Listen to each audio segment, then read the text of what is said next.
I've got a case of the Sunday scaries. It's been a good weekend.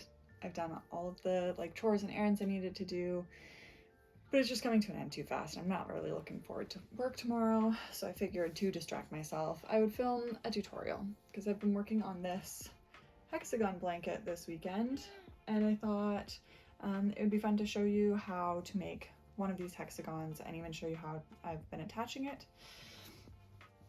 So that's what we're gonna do today.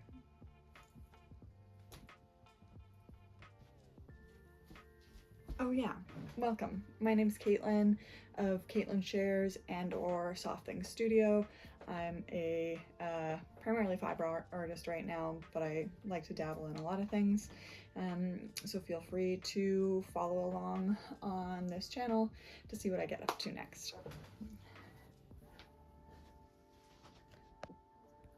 Okay, so to make one of these hexagons, we're going to start with a magic ring, which I learned to do by wrapping my yarn around my fingers, creating an X on top, pulling up a loop, and then normally you would make a chain to kind of secure it and go from there. I've started doing this thing that I called a standing twisted stitch. I don't know if there's a real name for it. So instead of chaining, we're going to pull it up about the height of a double crochet. And then twist your hook under, yarn over the front, pull that under, and then pull a loop through. Hopefully that wasn't too confusing. And then for the magic ring part, you want to make sure that your tail is coming off to the left here. And then we're going to double crochet 11 more for a total of 12 double crochets.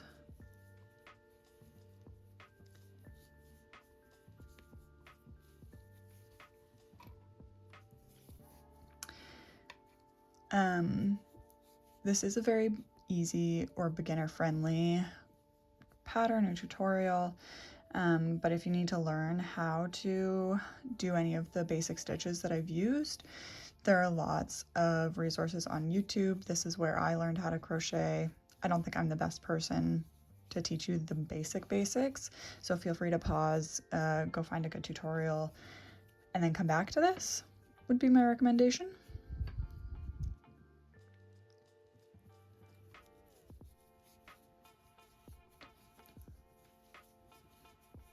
$11, $12, and then the beauty of the magic ring, you just pull this tight and it closes it up for you.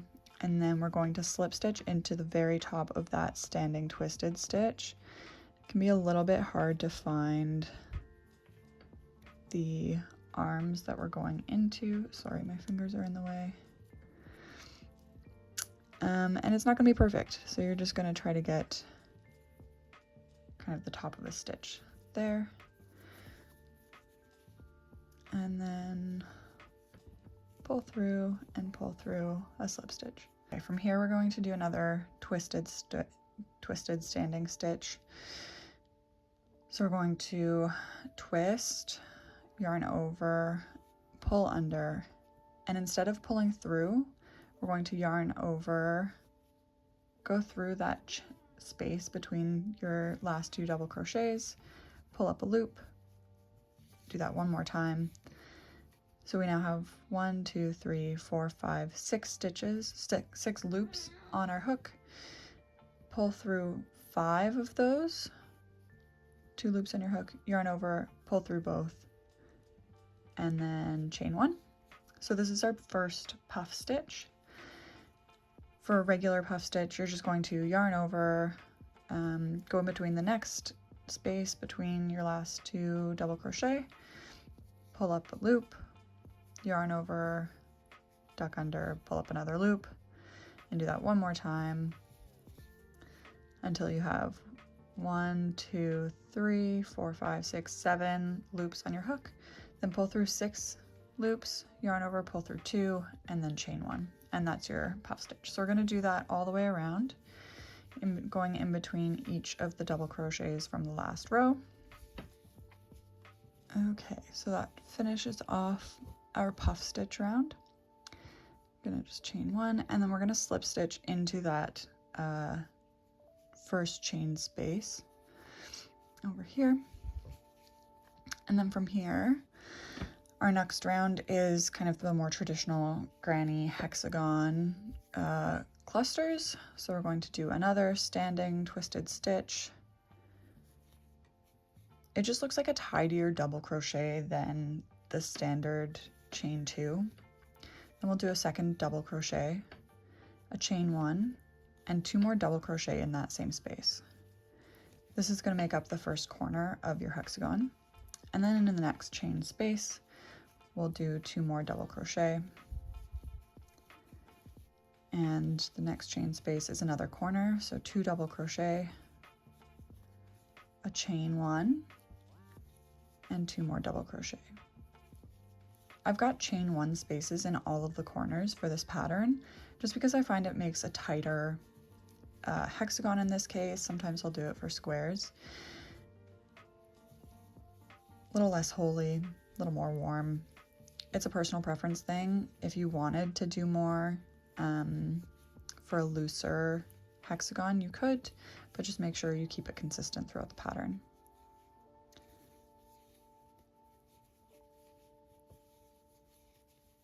So I'm just going to keep doing this. 2 double crochets, and then 2 double crochets, chain 1, 2 double crochets for the corner spaces. And I'm going to do that all the way around.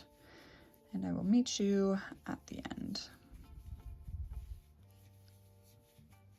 Okay, so I'm at my last space, chain space between the puff stitches. We'll do our last 2 double crochets for the last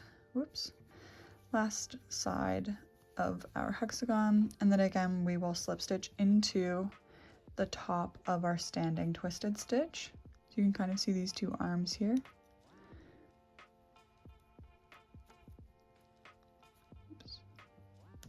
Can be a little bit finicky, so just take your time with it.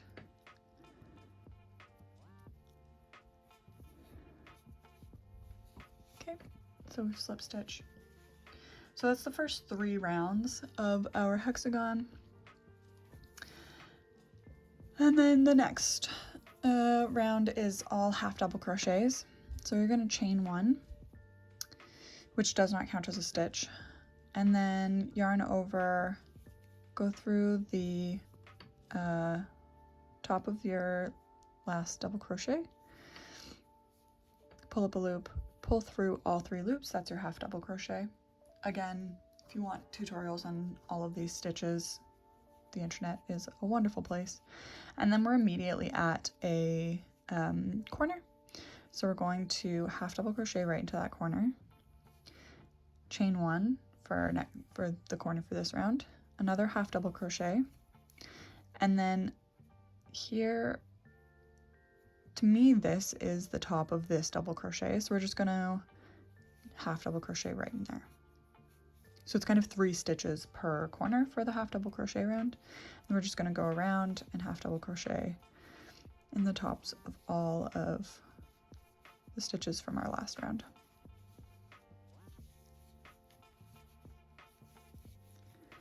We're at a corner again, so half double crochet into that corner, chain 1, half double crochet, and chain 1, and half double crochet into the top of that stitch from the last round. So I'm going to keep doing that, and I'll see you back at the end of this round. Okay, so we're at the end of our half double crochet round. Depending on your tension, the hexagon might start to curve in a little bit. That's okay, you can just stretch it out to flatten it. And then I always find when I get to this last section, I'm always confused. Do I crochet into the slip stitch from the previous round or into the chain 1? For this pattern, I just count the stitches. So for each side, for the half double crochets, I should have 8. So for this one, I've got 1, 2, 3, 4, 5, 6, 7, which means I'm short 1. So we'll do 1 more in this slip stitch space, and then we'll slip stitch into the top of this half double crochet from the last round. Okay, And then we're going to do another standing twisted stitch and a chain 1. And then we're going to skip a stitch, which puts us immediately into the corner. And we'll do another another double crochet. Chain 1 for our corner space, double crochet, chain 1. So this is going to be kind of a, this section here, I don't even know what you would call this. Half double crochet, chain, skip a stitch, half double crochet, just what we're doing. So I've chained 1, we're going to skip this stitch, half double crochet in here, chain 1, skip a stitch, double crochet. I think I just said half double crochet. I meant double crochet. And skip a stitch puts us back in the corner, so we're going to double crochet into the corner, chain 1, double crochet back into the corner, and repeat that all the way around. And in this case, you'll have 5 double crochets per side. So 1, 2, 3, 4, 5. I find that counting the stitches like that really helps to make sure that I haven't made any mistakes, or if I do make a mistake, knowing those numbers helps to get me back on track.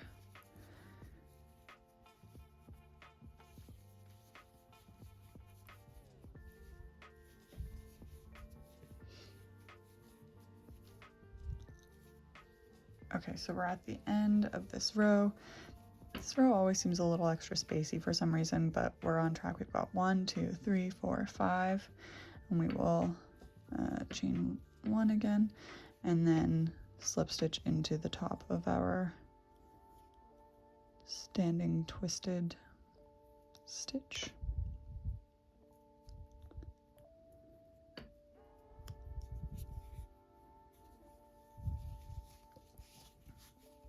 Okay, looking pretty good so far. Okay, so for our next round, we're going to chain 1, and we're going to single crochet in every chain space and stitch all the way around. So I consider this to be our chain 1 from the last round. And like I said, this is the front or the top of this double crochet, so we'll single crochet in here. And then on the corner, we're going to single crochet, chain 1 for the corner, single crochet, and then single crochet into that double crochet again. We're just going to go all the way around like that.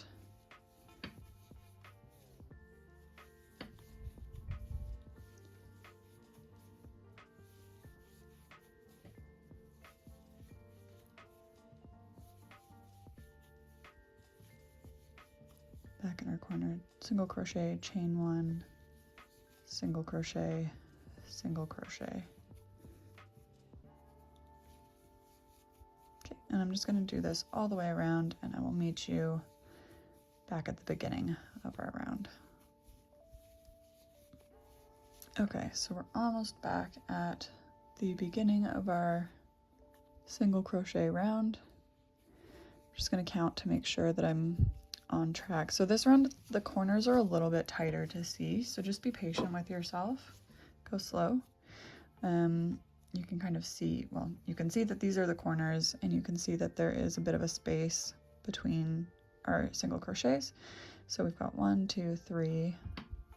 This is our chain space, so that doesn't really count. 1, 2, 3, 4, 5, 6, 7, 8, 9, 10, 11. Got 11 stitches, so we'll slip stitch into the top of our first single crochet there. Okay, and then this is the final round of our hexagon. We're going to pull up our loop and do our last twisted standing stitch. And then we are going to double crochet in the back loops of our previous row all the way around. So in every stitch, here's our single crochet, there's the top of it. Going to just go into that back loop. Again, there are better tutorials online on how to find that. I'm just going to go all the way around. And for our corners, this is the last stitch in this row. Here's the top. So we're just going to go into that back loop. And then we're going to go into our corner. So that little space there from our chain one. Then we're going to chain one again for a corner and right back into that corner space. And then I find it too tight to go into here, so we're just going to go into this back loop of technically the second single crochet of this round, of the previous round.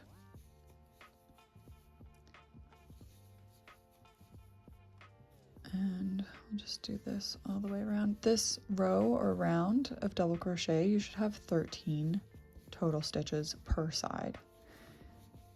If you start to think you're missing stitches or the corners get a little bit confusing, like I said, knowing how many stitches per side of the hexagon is how I check for and fix any mistakes that I've made.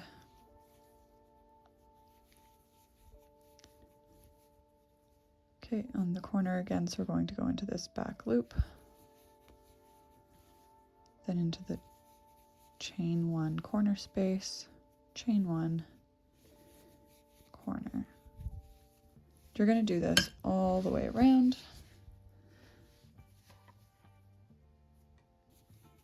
Okay, so we're at the very end of our last row. So we've got 1, 2, 3, 4, 5, 6, 7, 8, 9, 10, 11, 12. I need one more. Go in here. And then to fasten off, I'm actually not going to slip stitch into the top of our standing twist like we usually do. I will put my crochet hook in here to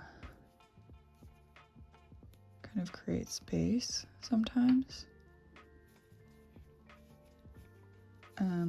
So often you see people slip stitching like this and then fastening off, but then you get kind of this ugly knot up here. So what I'm actually going to do is pull up my last loop through our last double crochet, and then I'm going to cut my yarn with a bit of a tail and pull it all the way through. So I've just got this yarn here, and I'm going to grab my tapestry needle, and we're going to use this to create kind of a faux stitch on top. So we're going to go through the front of our project, the top of that twisted standing twisted stitch. We're going to pull through, and then we're going to go through this back loop of our last stitch, and that creates like an invisible join. You can't tell that that's where the row ended. Sometimes, again, I'll count the tops of my stitches. So I've got 1, 2, 3, 4, 5, 6, 7, 8, 9, 10, 11, 12, 13, 14. And we only need 13. So in this case, I might just pull this so that it kind of is invisible there. I don't know why or how this happens, but sometimes it does end up as 13, and then you wouldn't want it this tight. You would want it to stay kind of a visible loop, because when you join, you want there to be an equal number of stitches to join onto. The good news about crochet is that it's easy enough to frog and undo when you have made a mistake. So then to secure this, we've pulled it tight so that you can't really tell it's there. And then we're just going to go through the back and kind of thread it through different parts of the stitches above. And I like to go kind of this direction because we've got a bit of a gap here. And I like to close that up a little bit just to make it a little tidier. We'll go through the bases of our of our double crochets. And I find that weaving in my ends after every single hexagon It just makes life so much easier. Weaving in ends is one of those things that most crocheters and knitters hate and will avoid. I find if you just weave in as you go, it makes finishing the project so much easier. Okay, so you just kind of have to pull it around a little bit because sometimes it stretches, or in this case it's doing a weird divot thing. The good news is, for my purposes, I'm creating a blanket, so all of the edges end up kind of hidden.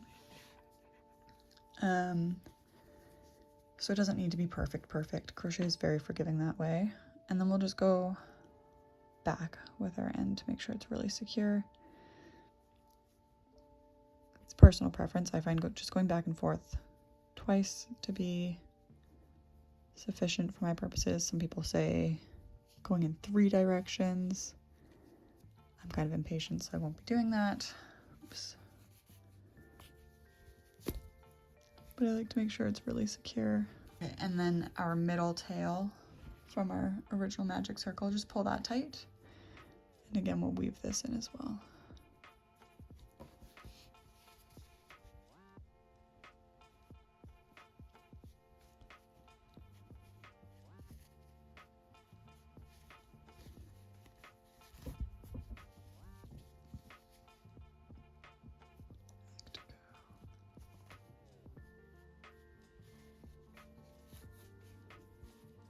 And we'll go back.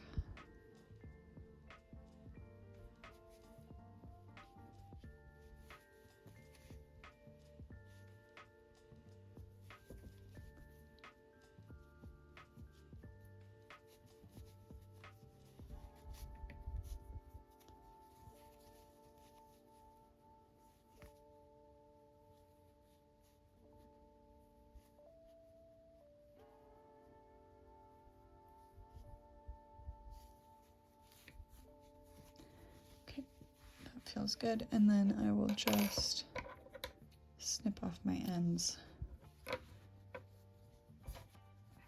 All right, there you have it. You have your hexagon. Now I will show you how to actually join as you go in order to create a garment or a blanket.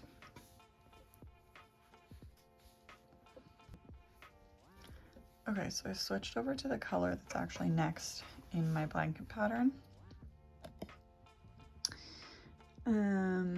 So I'm gonna show you how I join as I go. This is not an original method. I found this on the YouTube. So I can't take credit for it. However, I don't know to whom to give credit. Sorry about that.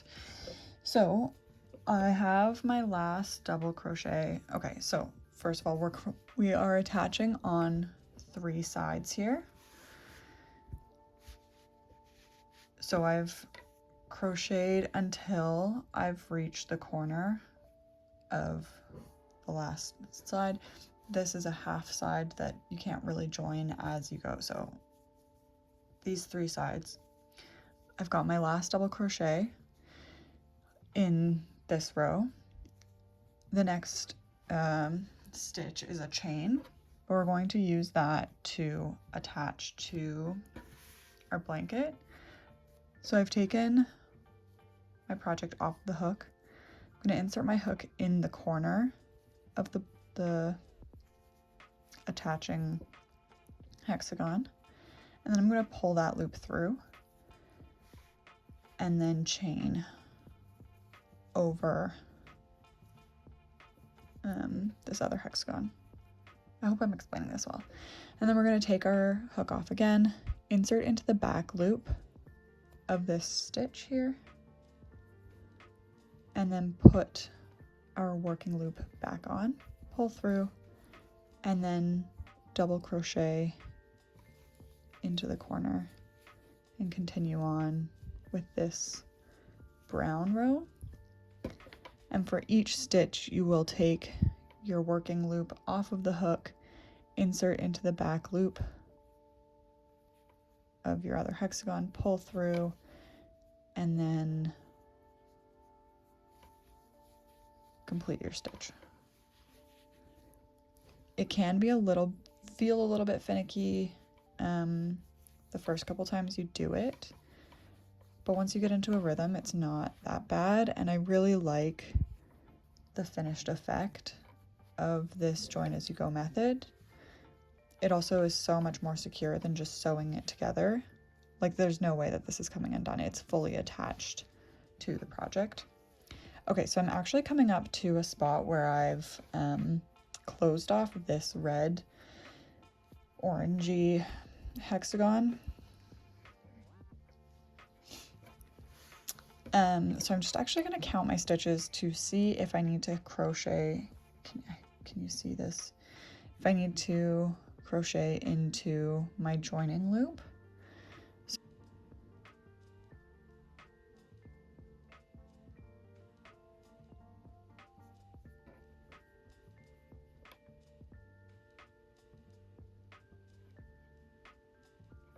Okay, so in this case, I think I do need to. Again, crochet is super forgiving, so like you can kind of fudge it a little bit, or you can really easily undo any mistakes that you've made. Ideally for a tutorial, I wouldn't really be making mistakes, but here we are.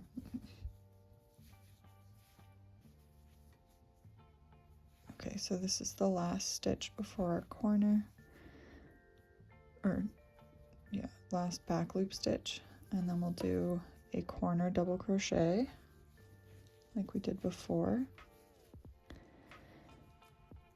And okay, so maybe I didn't need to stitch into that joining spot back here because I've kind of got this extra top of a stitch.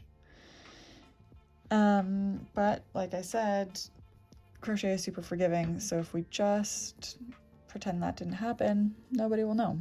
Okay, so then to join this corner, before we do our chain corner space, I'm pulling the loop through here, through the red one, and then also through the yellow, because I want a nice tight corner. And then we'll do our chain one like that. And then we do this whole process with the yellow hexagon. So we take off our loop, go through the back loop of the first yellow stitch, put our working loop back on, and then we'll go back into that brown corner for a double crochet. And keep doing that, taking the loop off, going through your back loop of the other hexagon, picking up your working loop, and then crocheting your double crochet. A little bit finicky, even more finicky to say it out loud as I'm doing it, so hopefully my explanation is clear enough or the visual works for you. I will also work on a written pattern. I am working on a written pattern, so I'll put that in the description below as soon as I have it somewhere on the internet where you can find it, for those of you who prefer written patterns.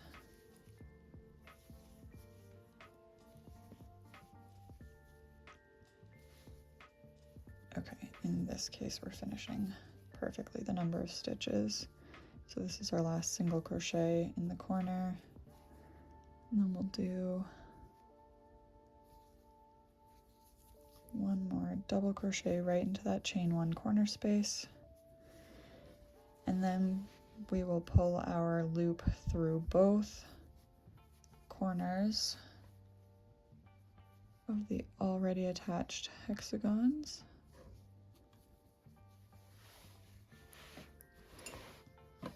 I'll shuffle our blanket here to get everything in easy working position, and then our chain,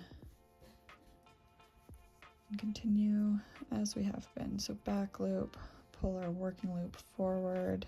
I like to tighten that up a little bit so it's not too loosey, and then double crochet into the corner. And that's our first one of our second to final row on this hexagon.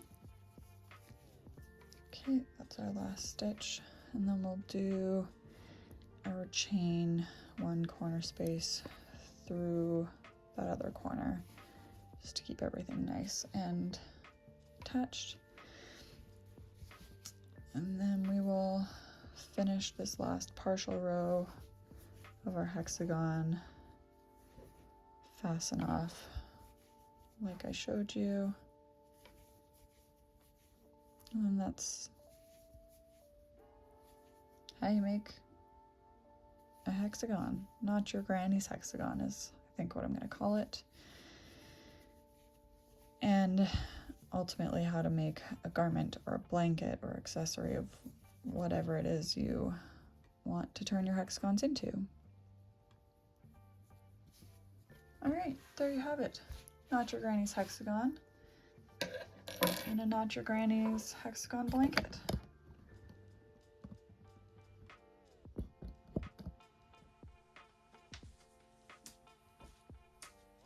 Okay, before I go, just for reference, I'm using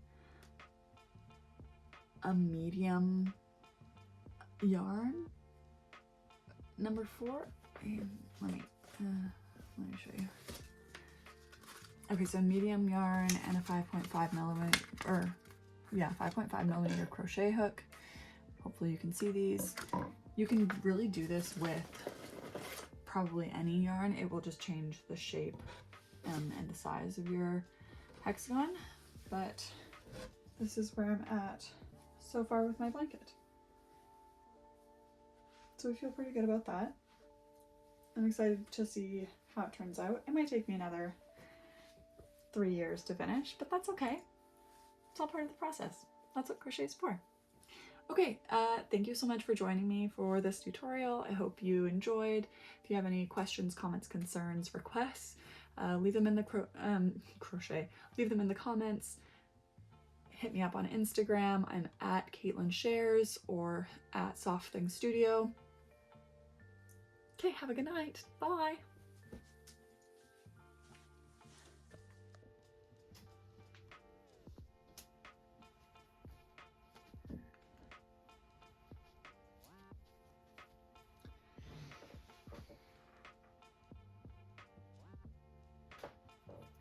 I've been working on this hexagon blanket. So I thought I would teach you all how to crochet this hexagon.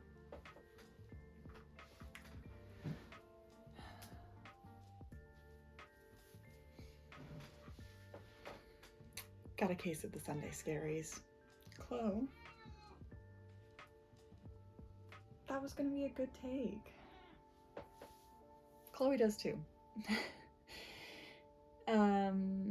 What was I saying?